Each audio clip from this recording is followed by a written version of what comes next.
I'm feeling my heart. I'm feeling about my loved ones that have passed. And as I am feeling my heart, I'm thinking of Ricco. I spent a lot of time with Ricco and got very close to him and knew him for many years. Like 10 years it felt like. And Ricco was so magical. Ricco used to run up to me and grab me and swing me around in a circle and make me feel beautiful. And he was the only one to that point that ever treated me like that. And I'm like, wow, you know. I was one of Ricco's girls. And he had many. He had many. And if you could just imagine him, superhero that he was, he looked like Fabio. He looked like he was straight off of a romance novel. He had longer hair, and he'd wear all black and black boots, and he'd have a knife in there, and he looked like a movie star. And I always felt like, ooh, I'm discovering Ricco, a movie star in Pahoa and in Hilo. I'm discovering him. I always felt that way about him. And I'm like, why aren't you famous? But he was just happy to be our star. He didn't need to be on movies. And he just knew how to love women. He knew how to make women feel beautiful. And he went to the women in need that needed to feel beautiful. And he would just be like, oh, you're so beautiful. I love you. I mean, he would just like, he was so dramatic. And we just couldn't help but take it in. And wow.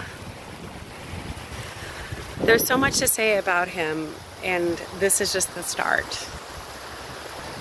He was this mysterious guy. He had this like accent, and he had this passion and, you know, passion about him.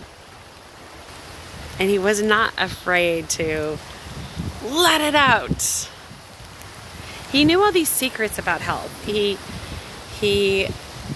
talked about eating coconut oil and spirulina and coconut water, and he had this rusticness about him where he, you know, the way he would open a can with a knife. He was just like this outdoor kind of guy where he could just like sleep anywhere. And yeah, I remember one time we were at the beach together and with a big group, and we all left at the same time, and it was almost like they were like, oh yes, we captured a mermaid. And they captured a mermaid, and they captured a Ricco, and well, I thought it was fun. And there was just something great about him, you know, and all of the community felt that way, and he had many lovers, and he never could, you know, settle on one woman, and nobody minded because he was Ricco. He had to be shared because there was only one of him. It was like we were all okay with it because he was so special, and he made us all feel so special. Well, there's so much more I want to say. One thing is I just love him. And I feel his portal.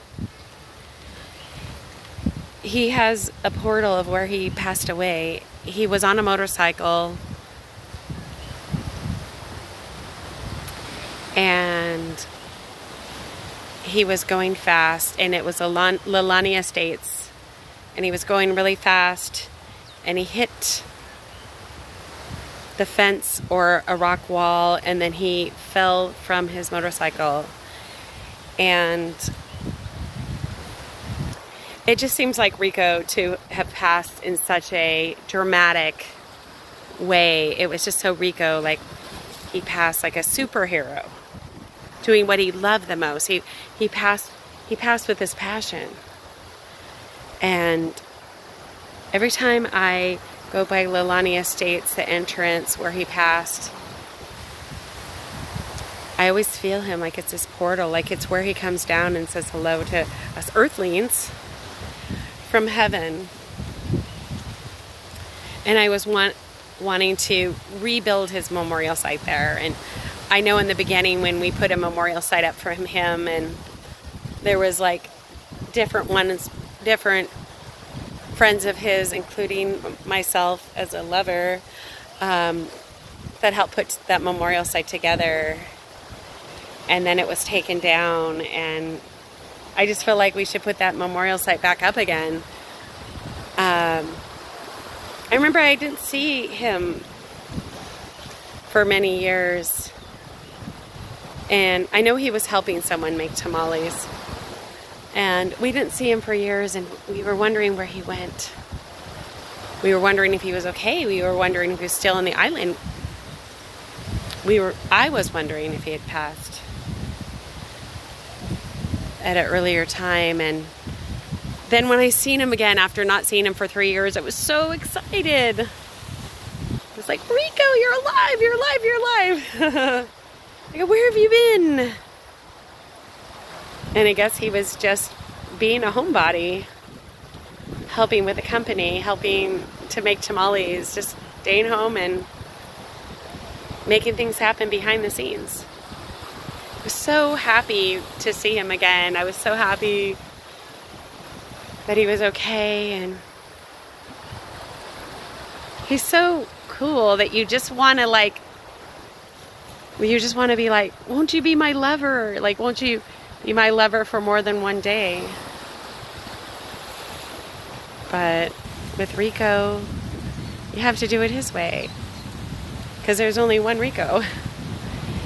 And I felt so fortunate that he was in my life. And I've always wanted to tell people about him, and I've always wanted to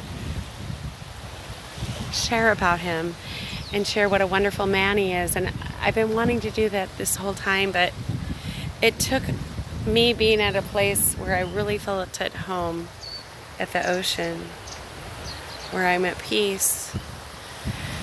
It took a place like this for me to actually be able to open my lungs and open my voice about Ricco. And so it's been many years since he passed, and now I'm finally able to talk about him. He was a special man, and we lived together for a while, the three of us. Me, Ricco, and Bruce. We all lived in a little cabin together, and so I really got to get to know him. And it was really unique, because then I really got to know him, and Bruce and him were really good friends. And yeah, so he was there the day that Bruce and I first started dating. And Ricco and Bruce invited me for breakfast in Pahoa at the Black Rock Cafe. And I was just doing my laundry, and they just invited me for breakfast. And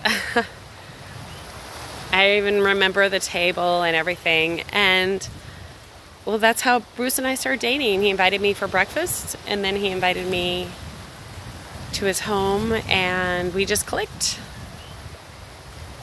And so we clicked, and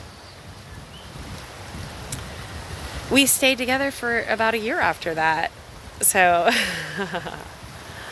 yeah, and so I got to know Ricco really well, being roommates with him at that point.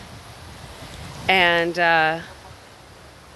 so I was so sad when he passed. And I know he's in heaven, and they're probably all still hanging out with each other. Aloha.